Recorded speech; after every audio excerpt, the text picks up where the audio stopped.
to 3/4 of what we collected yesterday and the day before. But we went all over the yard, and these are just seeds. These are not bugs. These are all dandelion seeds that we collected from all over the neighborhood. Everybody just thought it was so funny because we were going around the neighborhood requesting from people if we could access their front yards, if they would mind us going on their lawn and just taking off not the entire dandelions, but simply taking just the seed parts for the dandelions that were ready. And after collecting all of them, we, well, I am right now, but the goal is to just spread these seeds all over the yard, and hopefully they will seed and sprout. And then over time, we will hopefully see a whole bunch of dandelions sprouting up, which will, of course, make the chickens and geese very happy because they love to eat dandelions. Now, here's the thing. I am working on reviving my yard. Of course, having backyard animals like backyard birds, keep this in mind before getting chickens or before getting geese, it does put stress on your lawn. So first of all, you want to try to give them as much space as possible to kind of roam around, or you want to try to move them around a lot. So the best options I've found based on what people have said has been, depending on the number of animals that you have, you either want to give them a decent sized area for them to roam around and forage and move about throughout the day so that they're never really staying in one area for very long. And even though they'll have favorite spots, overall, they'll move about and they won't generally overwhelm one location with too much of their poop, meaning that the ground won't get overwhelmed with too much of the, chemicals and everything else that's in the poop that can potentially, damage your lawn. But at the same time, I mean, you might be thinking, what are you talking about? I thought chicken poop was fertilizer. It is. But anything in excess is bad. Another version, if you don't have large property or you have limited space or you don't want to do free ranging like what I'm doing, because maybe you're out in the middle of nowhere, or maybe you're in an area where there's a lot of raccoons and you're worried, or you've had experience in the past of your chickens getting picked off by predators.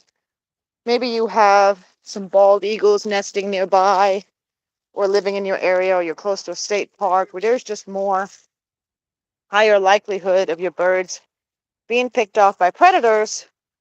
In those cases, a lot of people try to keep them in coops.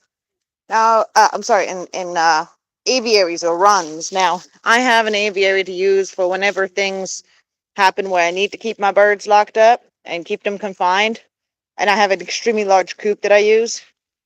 But generally, my birds free range over here in a larger fenced-in area that I do plan to expand over time as soon as I'm able to.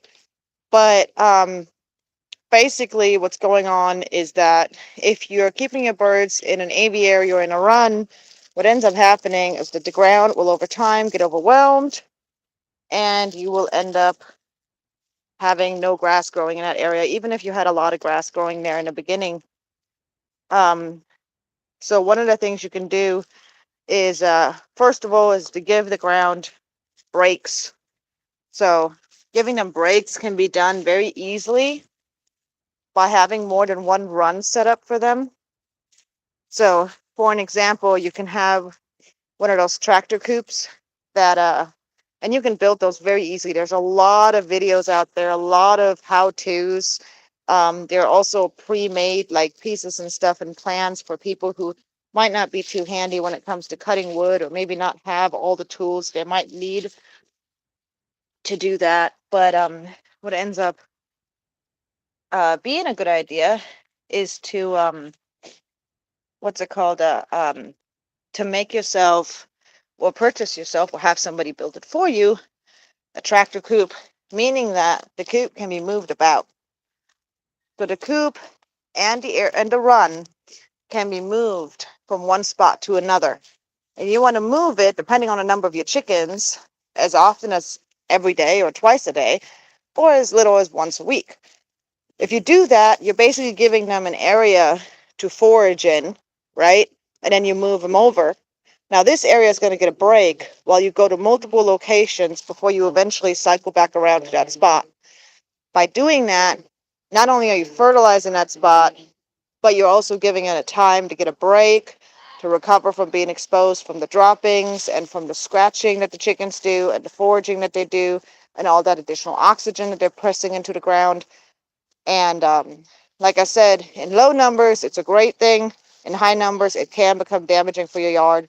And a lot of people don't know this and they experience this and they're kind of panicky. They're like, oh my God, I had this beautiful yard. Now it's dead. Um, so there are a few ways that you can basically prevent that from being a thing. Now,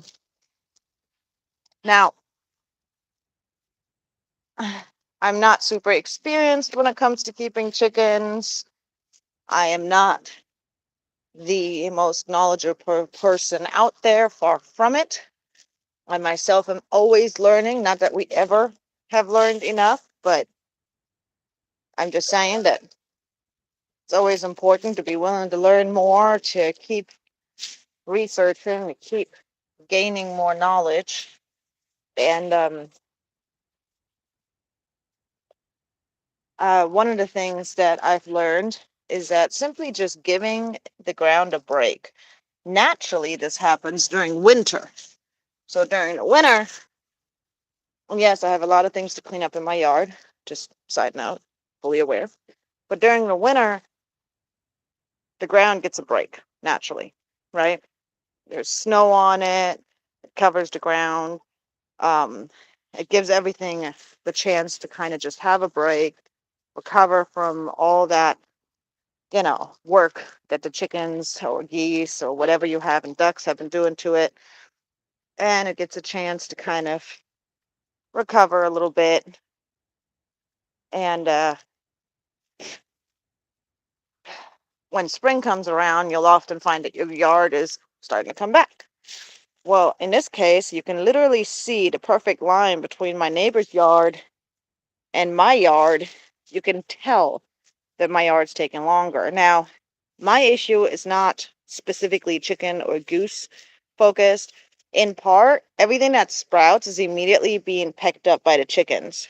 They're going around, they find what they can find. So every time they find some little sprouts that have come up, they go there right away, which is one of the reasons that I extended my fence line over here, giving them access to an area that had already come in. So now most of the chickens are kind of gravitating, and the geese especially, are gravitating over there and focusing on this area because that's where most of the grass is at right now. Giving this whole area a little bit of a break, and giving this area a chance to try to regrow, try to revive. Now, the reason my yard is this dead has, let's see, 3 different reasons. Reason number 1, of course, is the previously mentioned chickens and geese. They've been working the yard, not giving the yard much of a break. I have a decent number of chickens. Don't ask me how many. And so the yard is, of course, the ground is dealing with an excess of poop and foraging and scratching and oxygen and higher levels of just the things that are in the poop, which is great for fertilizing, but not perfect if it's too much. The second reason why my yard is struggling is because this area of the yard was extremely exposed to the heat last year when we were going through the drought, and we're down in Texas, so this whole area died during the drought. This entire area here, all of this died. You can literally see the line here, how it's like it goes into the brown ground because that's dead grass, and then it goes over here where you just have dirt and mud before it goes back into brown. So this whole area was so exposed to the sun 24/7 all day long, it just didn't survive the drought. And it died like, I don't know, 2/3 through the drought. So this area, actually, I'm going to have to completely reseed it. And I'm working on getting a hold of some grass seeds to try to reseed this and help it a little bit. I'm not going to be like fully reseeding, but just, help it along a little bit. And then the third reason why my yard is struggling is because I decided to do something last year that I didn't reverse by the time like the summer, the drought was over. That's now backfiring on me, and this was my mistake. So you see that this area, there's a lot of growth, a lot of brown growth, but it's all brown and we don't have any green coming in. Now, the reason why is because while we were going through the drought, this area was shorter grass because it had been foraged, walked on, and the chickens had worked on it. And all the short grass was dying fast, very fast during the drought. It was just not hanging on. Every time the neighbors mowed their lawns, what I noticed was all their yards were dying right away. Whereas my yard stayed green because I had taller grass in some areas. And the taller grass areas all stayed green because they were sustaining more moisture in the root area because there was more shade through the larger grass, through the taller grass. There was more shade towards the ground.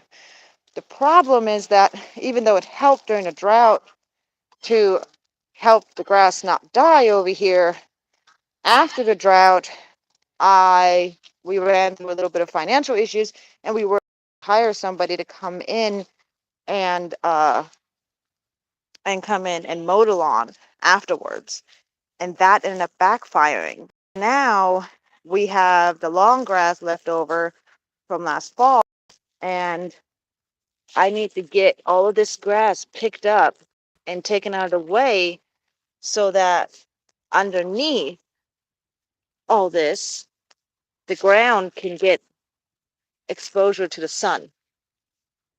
Basically, even though this grass was great during the drought area, giving my animals access to grass and keeping the lawn from dying in some areas, I already ripped all this up. So I need to basically open it all up to create openings for the ground to be able to get sun so that things can seed and take and actually get the sun to be able to grow. So those are the three main reasons why my yard is currently struggling. And over the next couple of weeks slash months, I'll be working on trying to revive my yard. You can see it from right here really well, where the grass had died during the drought versus where it survived. You can really see kind of that pathway in the center because we have the trees over here that were really covering it. And the reason this grass survived was because it was very tall. So yeah, like I said, over the next couple of weeks slash months, I'll be working on reseeding,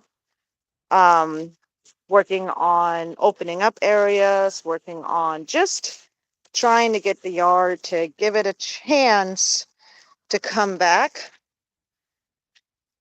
And the reason I'm spreading dandelion seeds actually has nothing to do with greenery specifically. It has to do with the fact that my geese and my chickens absolutely love dandelions. So, and most chickens and geese love dandelions. See, like all this is grass. It needs to be picked up and removed. And once I remove all this and expose the ground, I'll be exposing the roots and anything underneath that might be trying to grow. And we'll be able to grow back in. This is all muddy right now because it's been raining. But then we'll be able to have grass growing back in. And that's part of the issue. As you can see, if you look, you can see it's all covered. So it's dirty work. It's part of, you know, doing yard work, owning birds. This is part of the problem. My hands are wet, so I'm not spraying the seeds like I want to. Spread dandelion seeds all over our yard. It's kind of funny because all of our neighbors were like, yes, please take the seeds. You know, they were like, perfect. Before I come out and mow, come on over every day. Come grab the dandelion seeds. Because they don't want the dandelions in their yard. It's considered a weed. And I'm over here trying to have more dandelions in my yard so that my birds can have snacks. So yeah, this was a fun little adventure for my children and myself, for us to go and find dandelions all over the place and find the ones that had seeds ready to go that were mature enough to be plucked carefully and add it into this bag. And you can see we've got a bunch out and kind of just shake it over the area that's dead over there. And then hopefully we'll have some dandelions growing in for the chickens and for the geese.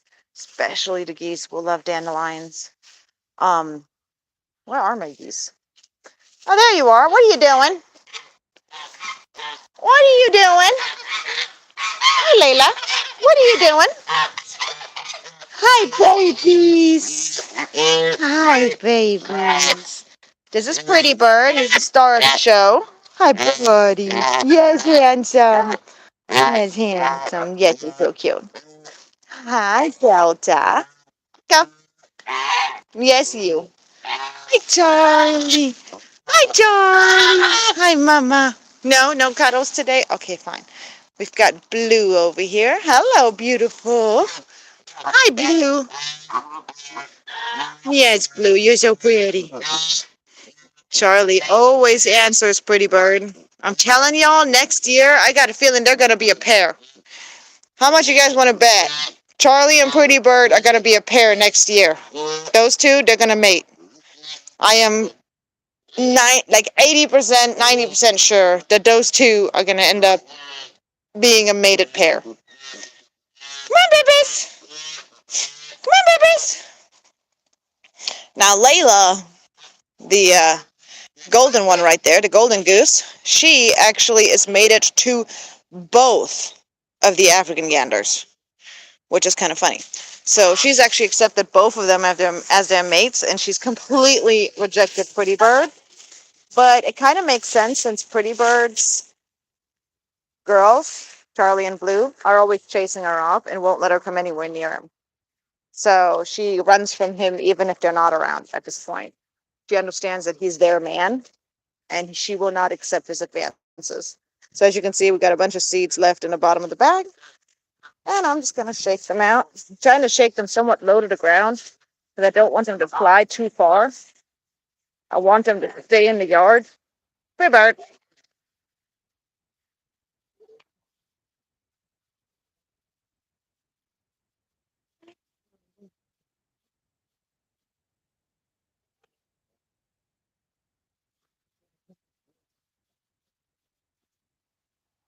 Get it all? Mostly? Yep, I think we got it mostly. Anyway, so now I have spread a bunch of dandelion seeds all over the place. And this is not the last time that we're doing this. Fluffies, you are... Yep, you're grilled. Hi, grilled. Hi, mamas. You did so good raising the Moran chicks. Hi, Simba. Hi, handsome boy. Hi, handsome boy. Yeah. Hi, handsome. Anyway, so I've got lots to do out here. We had another storm push through, which has made a bunch of mess. But, oh, and also the parts of the dandelions. See, he went and stole a piece. So the parts of the dandelions that like are like just the stems, the birds will eat those. So on top of that, they're also getting a snack out of this as well. Now, the good thing is that my chickens are not really showing any interest in eating the dandelion seeds, which is great. But this part, the chickens will eat this. Yeah. Do you eat it? You can eat it. I don't know if you like it. No? You don't like that part? Okay. Anyways, this part, the chickens will eat it. You want it?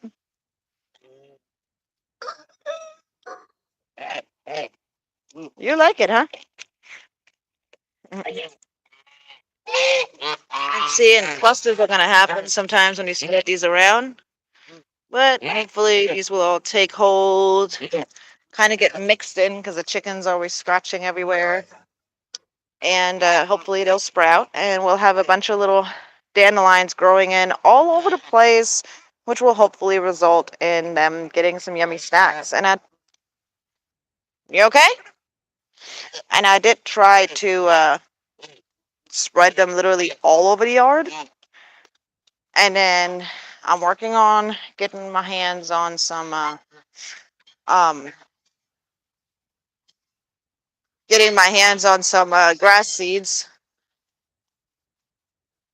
trying to look for some like a bag that I can just afford to get somewhere on sale or something, um, so that I can just put down some grass seeds all over the yard and kind of help the yard resprout over the next couple of weeks.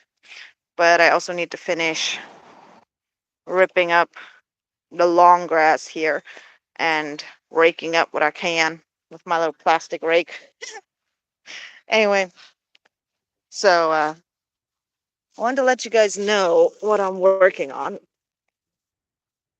so that, yeah, let you guys know what's going on out here in my yard in Texas. Ah, and it's gonna be, hi, hey, buddy. My hands are dirty, bud. Hi, hi, handsome. Hi, handsome. Yep. And this is not helping. Not helping. Go grab something. I think so far we got like 3 eggs or 4. Hey, Bubba's. Hey, Rosie. Hi, mamas. Hi, mama. You're so cute. Yes, you are. You're such a pretty girl. Yes, you are. You're such a pretty girl. No fatties. Yes, you are. You're your fatties. Yeah, we got 3 eggs so far today. Let's see. I turn on the light real quick right here. That's a decoy egg. No more extra eggs in here. Let's see. I had to do some cleanup, get this stuff right here cleaned up. That's Layla's nest, and those are 2 little decoy eggs. Oh, you're laying an egg? Why, thank you. Thank. I'm sorry. I'm sorry for interrupting. Video to show you guys what I see on the camera, and it's so funny because when I look at it, sometimes she'll lay right up here, as you can see, and she climbs up using the steps or the ramp, and she climbs up, and then she goes on this one because overnight this is closed by pulling that closed to keep her safe on that side of the coop. Now, this doesn't mean she can't get over here. She can very easily go over this and actually jump down to get to this side of the coop to be with all the other geese. But the Canada geese do not like her and have not fully accepted her into the flock, and they're very jealous of her. So they are still bullying her sometimes. So at night, I give her that ability that when they're locked up in a coop, that she can have kind of her own area over there. What are you doing, Simba? Simba. Simba. What are you doing? Hmm? What are you doing? Mischief. And then right here, she actually squeezes through this if you want. So, but the other geese don't follow her there. The only goose that gets over there is Squirt. So, and that's the tiny goose. And my chickens are still working on laying their eggs today. We've got Barbecue right here busy. You just saw one of my buff Orpingtons working on laying an egg. Here we've got Rosemary. She might be looking to lay an egg. I don't know. She hasn't laid in a couple of days. But we'll see. I know, Mama. You okay? Hmm? You okay? What? Hmm?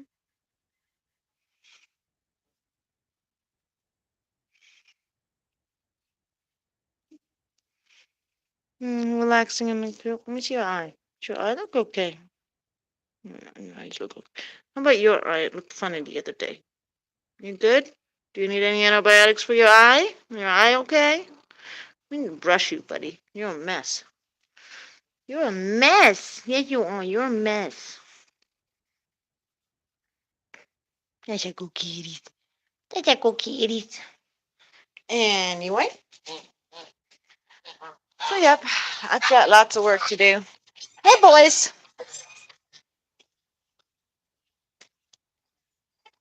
Hi, pretty bird. Hi, pretty bird. Hi. Hi. It's my big fish. Hi. Hi. I know you're such a good bird. You're such a good bird. Oh, yeah. Nibble, nibble, nibble, nibble. Nibble, nibble, nibble, nibble, nibble. You're a goofball. You're a goofball. You're so goofy. What are you doing? Come on, go get some num-nums. Come on, pretty bird. Come on.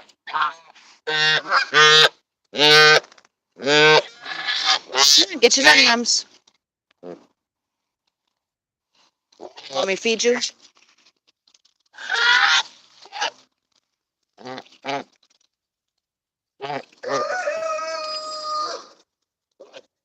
He likes it when I feed him.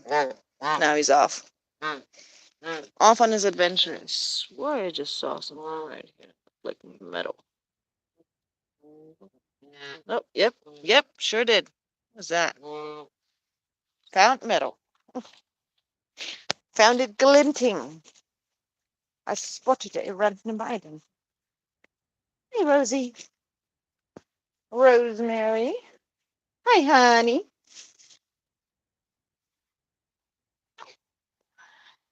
Anyway, so that's what I'm working on. Trying to get the yard revived for them. And got a lot of work to do out here. But I also got things to do inside. And I also have children. And I also have a husband who take priority, of course. So I'm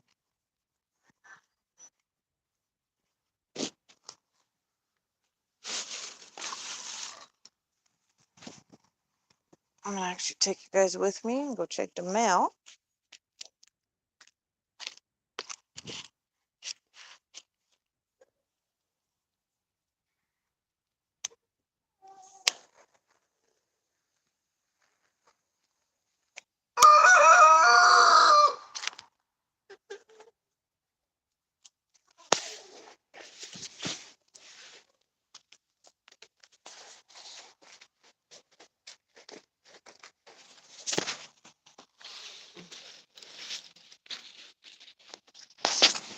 Trash can.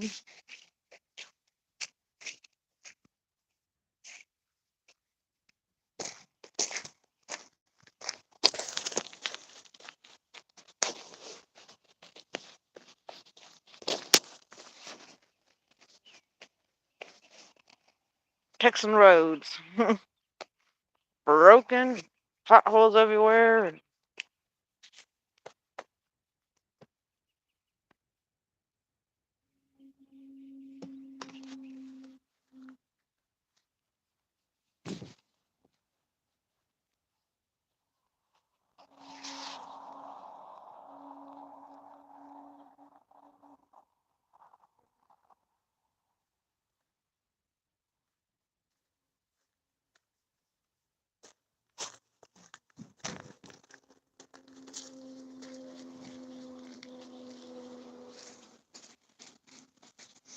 Stupid mail.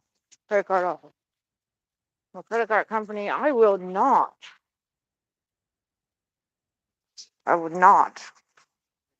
do business with. Based on the reviews and all the research I did, nuh-uh. Nuh-uh.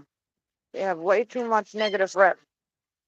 Way too much. Like, we're talking like big stuff. All the way into legal and settlements and all kinds of stuff. So, nope. Not happening.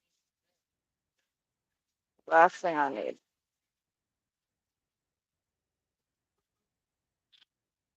Deal with a credit card company that reports BS and is dishonest and not good. And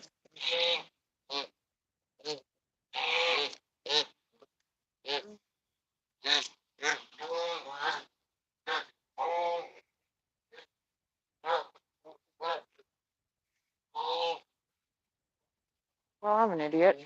Forgot to take the freaking trash cans out. So focused on the stupid email and seeing what it was that I forgot to bring stuff back. Anyway, as soon as it warms up, I'm gonna have somebody come in and mow the lawn so that get that cleaned up too.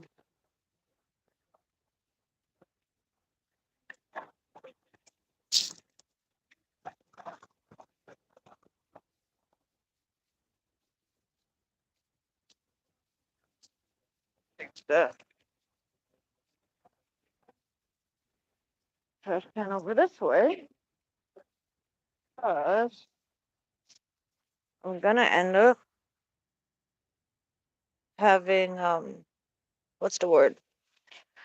Having can't remember the word. Oh yeah, having trash to put in here. So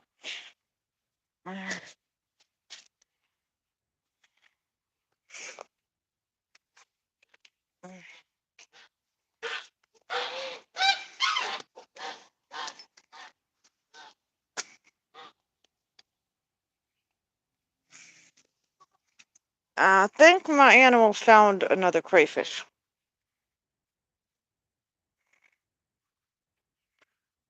Buck, buck, buck, buck, buck, buck, buck, buck, buck, buck, buck. Mother bucks!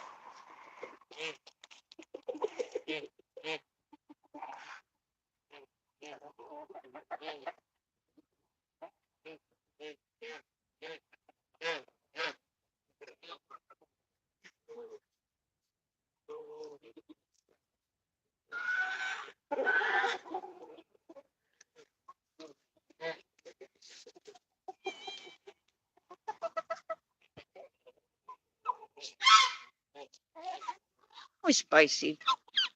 I'm glad you're regrowing your feathers, Mama. Took you long enough. Hey, beautiful.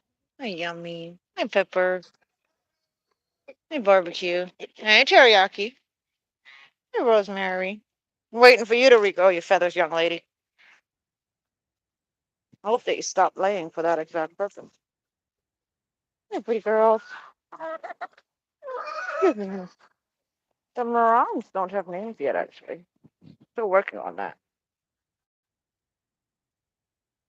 We need to pick names from them for them.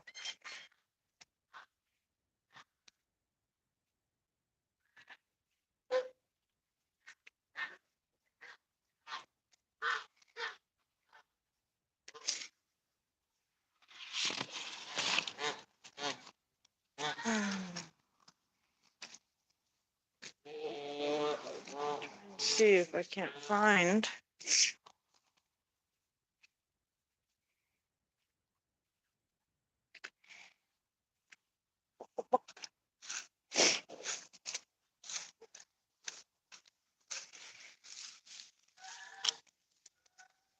Wow.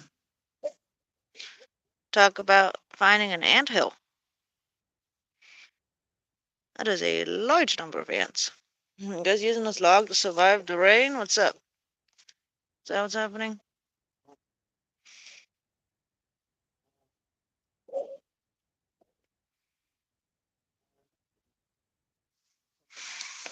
I don't mind the ants. They can live here. Here, hold on. Careful, guys. Watch out. What, you want to come look, Nugget? Here, Nuggy, Nuggy. Look, look. Look, Nugget. Nugget. Nugget, right here.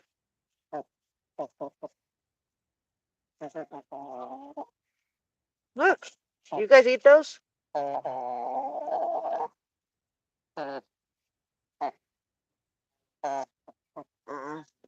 Who would have thought? Probably not, huh? Yeah, I wouldn't either. I ain't go. Leave them be. Looking for crayfish, are you? Whoa.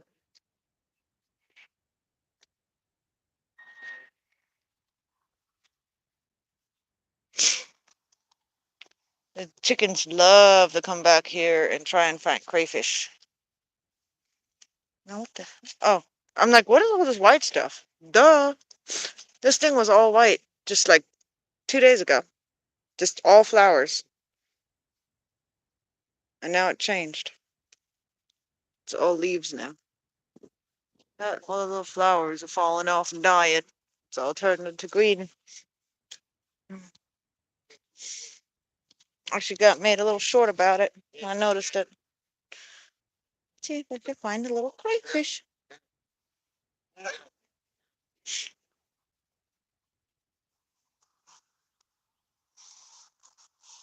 Get all this cleaned up. Anyway, though, that's a pile just of grass that I've pulled that I need to move out of here. But I'm going to be making one big pile to throw out over time. But what's it called? Not crayfish. That's brand new. Some crayfish has been working on this.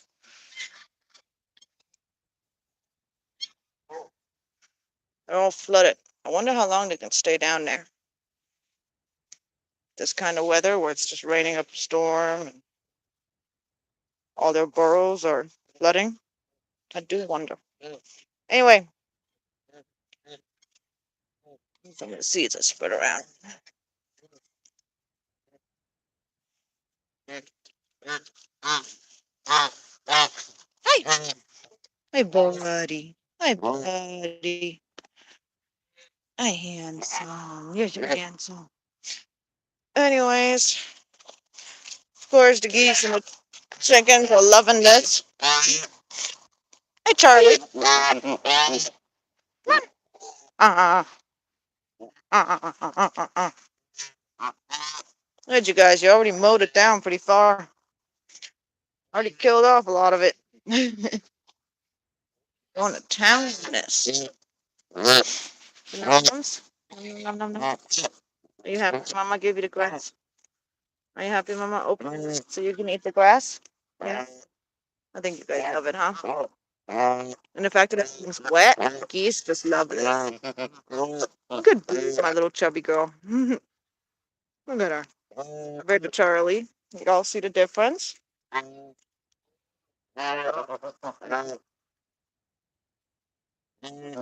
That's Charlie. And that's Blue.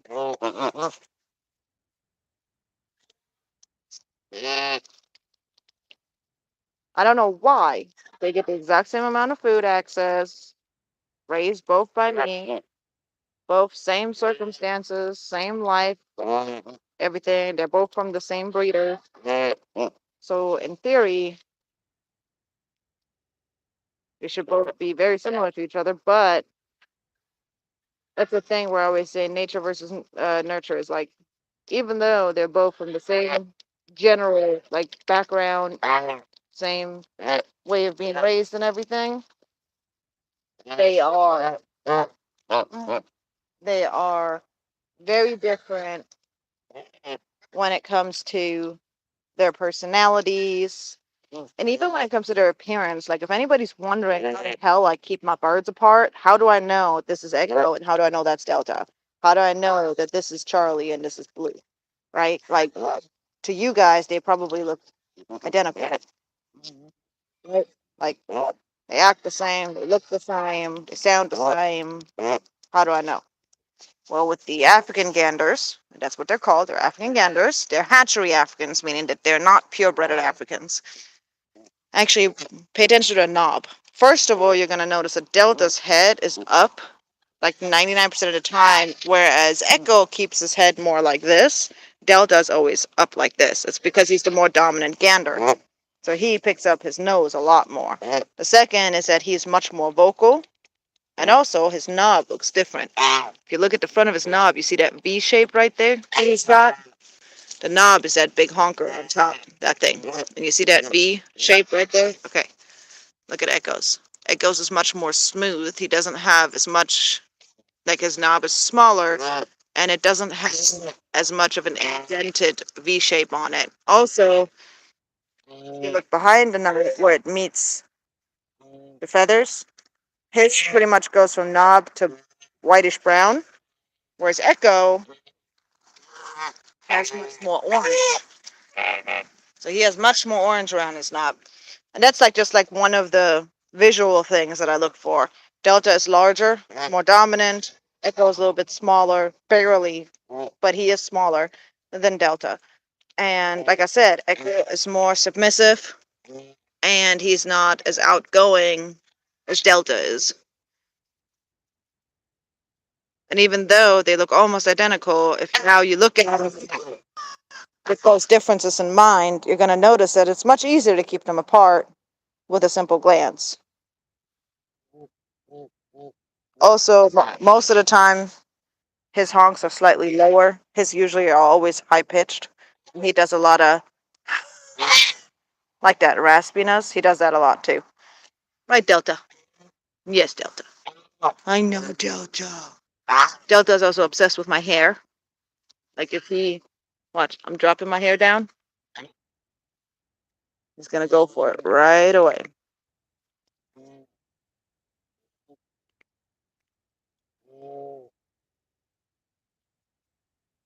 Delta always wants to go for my hair. Should I just pull my hair out? Hey. Anyway. I'm gonna. Anyway, as I said, Delta's much more likely to go for my hair, get louder, to become closer, to boop me with his beak, to try and get my attention, to communicate with me.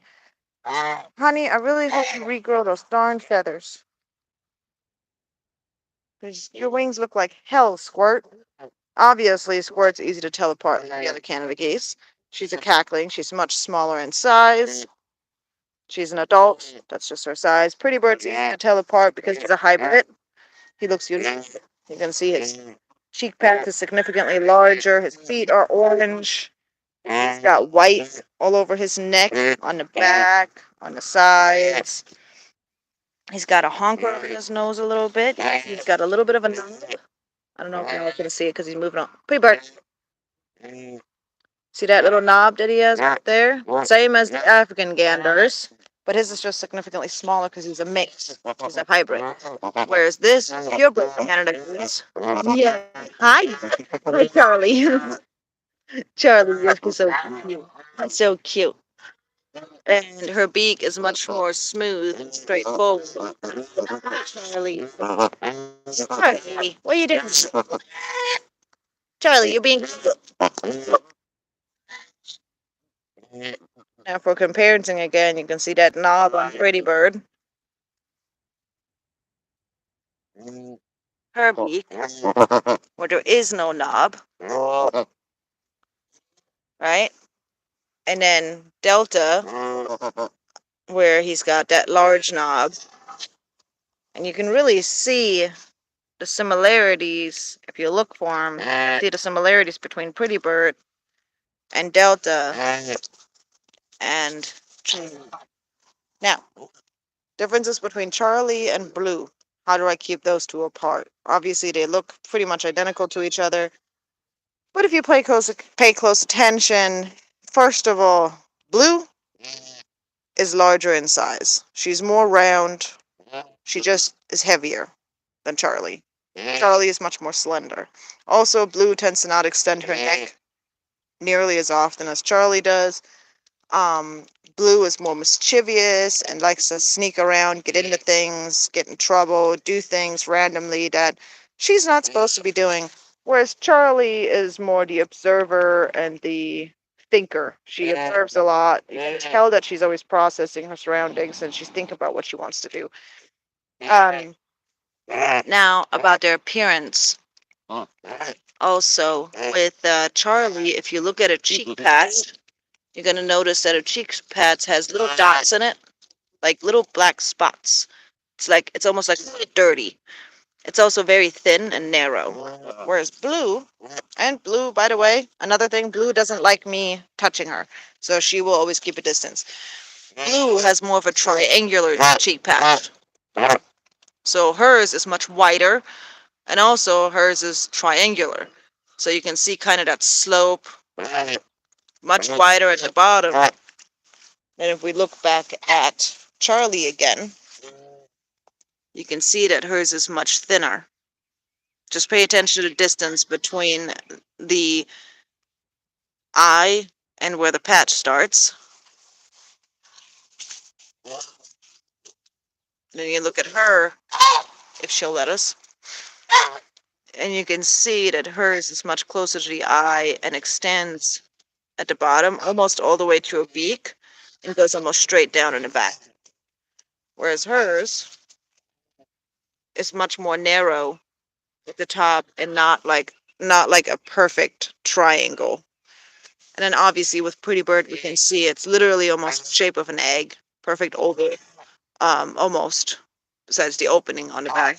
But his is much larger because he's a hybrid.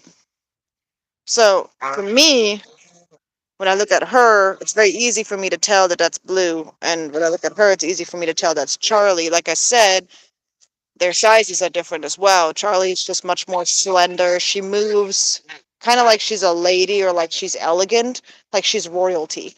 Whereas Blue is more hanging out, She doesn't care. She doesn't, care what other people think. She's more like, to me, Blue's like the tomboy, while Charlie is more of a girly girl. Now, don't get me wrong. You don't want to mess with either one of them. They're both tough.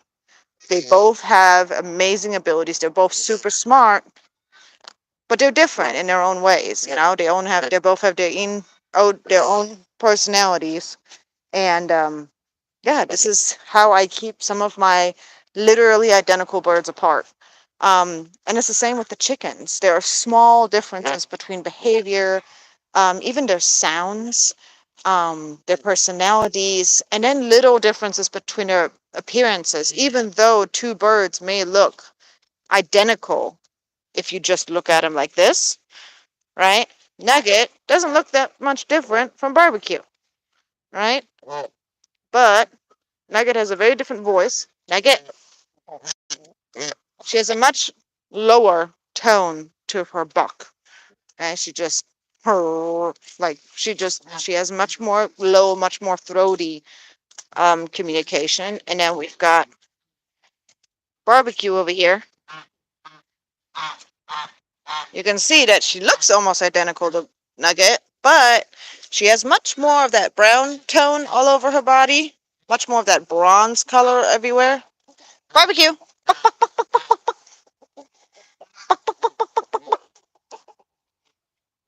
So where Nugget only has that kind of golden color on her front and chest and very little on the back of her neck and back, if at all, Barbecue has a lot on the back of her neck and on her back. Also, Barbecue has a different tone of voice. She behaves differently. And her shimmer is different. If you look at her, she's got beautiful feathers. She's a beautiful, healthy chicken, right? And Nugget, as well, beautiful, beautiful, healthy chicken. Hey, Blue, excuse me.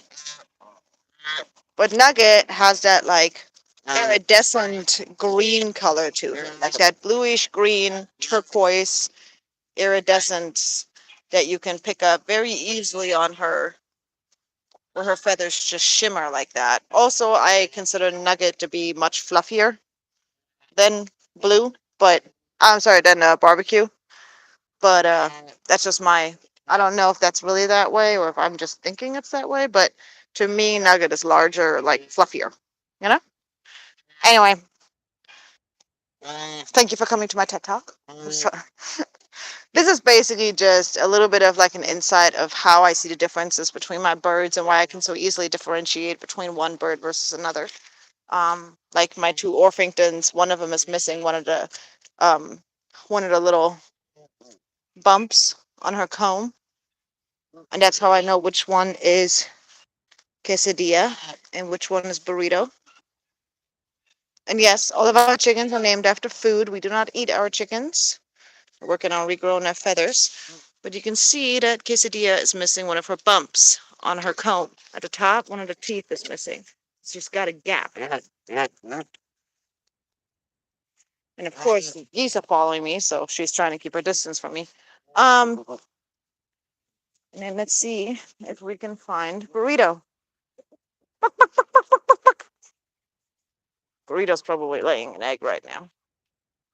Anyway, so those are some of the differences between my chickens and my geese, how I differentiate between my chickens and my geese, how I know which is which. Basically, if you raise them and you're around them all the time and you know them, then and you get to know their personalities and you know what to look for. Hi, Crispy. You're looking so good, mamas. So glad you're regrowing all your feathers. You're looking so good. Look at all them new feathers on your head. Good girl. Good girl. You're looking so much better. Hey, Crispy. Hey, come on. Let's get this inside for you guys. Come on. Come on. And there are some of my birds I haven't quite established what the differences are yet because my relationship with them is not as close as it is with some of my other birds. So like with my geese, it's much easier for me. So I have a very close relationship with them. This would be an egg from barbecue. Right here. She laid that a little while ago. Earlier in the video, you guys saw her sitting in a nest. And since then, this is just it wet a little bit. And this is the egg that barbecue laid. Thank you, barbecue. Now we're going to double check for eggs. Now there's a good chance that this egg is from Nugget, but I'm not sure. I need to reestablish that, find out if that's actually Nugget's egg. So I'm finding it in here, and this is where Nugget sleeps at night. But I also have other chickens that'll lay in there. Like this egg came from that same location because some of my little chickens will go in there. Like, let's see. This is probably from Yummy. This one, probably from Pepper. Scrambled lays pink eggs, like white with a rose tint to them. And yeah, see, here's Burrito. Her teeth of a comb just kind of stop, and they're much more pointy than Quesadillas.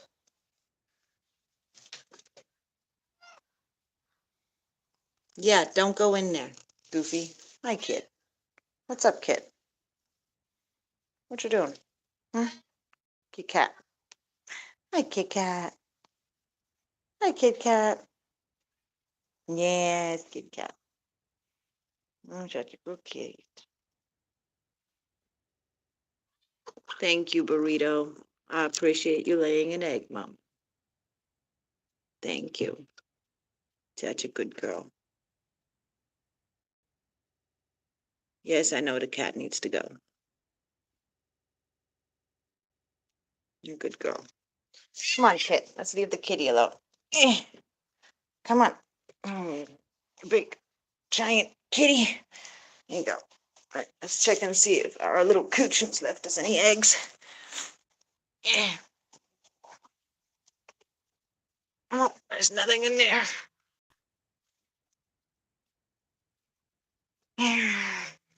Sometimes you gotta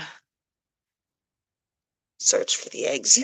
Because they don't always make it easy on us. But it's worth it, guys. To me, it's worth it. It's not worth it to everyone, though.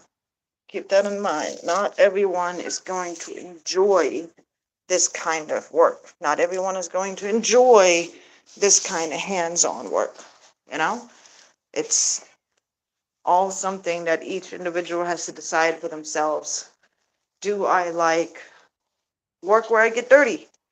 You know, do I like work like this? And not everyone will say yes. Some people will think they like it. So I generally think it's a really great idea to go and volunteer at like a local farm, or ask somebody who has backyard chickens if they would be willing to let you help muck out their coop, if they might be willing to let you help them for a couple of weeks and learn a little bit about it, if they'd be willing to call you when other issues come up or there are certain maintenance things that have to be done. And, you might find yourself being able to help out some people. And some people might even be willing to give you a couple of bucks for the help. But generally, you got to keep in mind the benefit that you're getting for helping is that you're gaining knowledge and experience. And that's pretty much the payment that you're going to be getting. Um,